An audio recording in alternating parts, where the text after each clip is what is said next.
Payg'ambarimiz Muhammad Mustafa sallallohu alayhi vasallam aytadilarki, do'zax ahliga eng birinchi azob ochlikdan bo'lar ekan.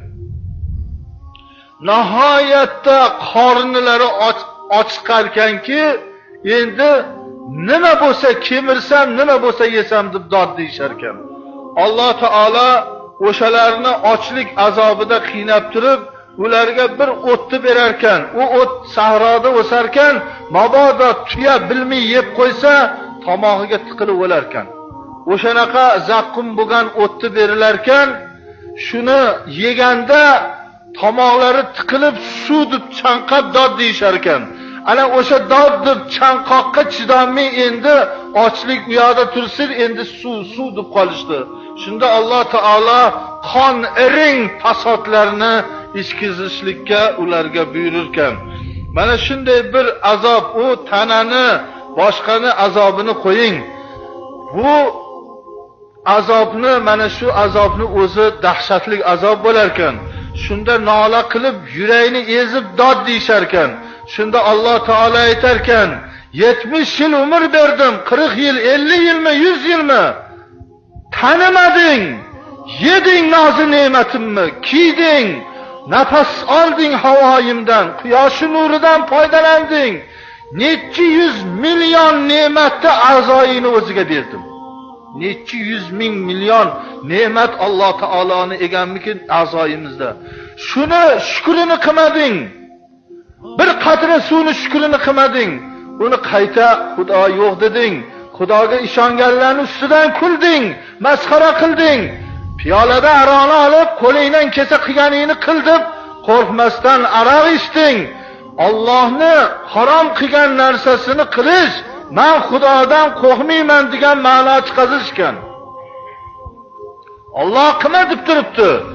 Endi qilgani Alloh bilan g'azotga chiqqandaqa qiliq qilgan bo'lar ekan. Sen ichma deding, men ichuraman. Mana bir inson o'g'liga men u ishni qilma desa, qilaman deb tursa, o'sha o'g'illi ota nima qilaradi? Qarg'a boradi. Qo'lidan kelsa har narsa qiladi. Endi Parvardigori olam, yo'qdan bor qilgan zot sizni shu haromni ichma, shu ishni qilma deb turgan bir paytida shu ishni qilmoqlik albatta bu o'zini Alloh taolodan qudratidan qo'rqmasligini namoyon qilgan bo'ladi. Ana shunday nolalardan keyin Alloh aytar ekanki, endi men ham sizni nolangizni eshitmayman endi. Men ham endi eshitmayman. Sizlarni ustingizga azob ustiga azob bo'ladi. So'ng hammasini dod faryodi hayvon ovoziga aylanar ekan.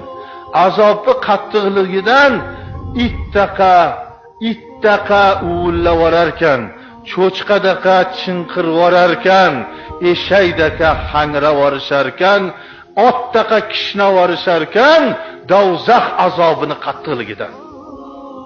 Badanga eritilingan qo'rg'oshin quyilganda, haromga qaralgan ko'zlarga mil toltirganda, to'ng'izdaqa chinqir qiladi. Otdaqa qishnavoradi, badallari tikonlar bilan kesilganda, irin qon irimlar ichkizilganda, eshakdek hangravoradi inson bu azobdan. Shuning uchun bu haq, bu do'zax. Bilib g'iybat qiling, bilib aroq, bilib harom narsalarni qiling. Bu narsalarni esdan chiqarmang. Do'zaxda dahshatli azob bor, nihoyatda dahshatli azob bor. Hazar qiling. Gunoh qilishlikdan tavba qiling. Do'zaxga kirmoqlikdan, bilib bilmay qilgan gunohlarga Xudodan istig'for aytib, tirik paytida namoz o'qib oling.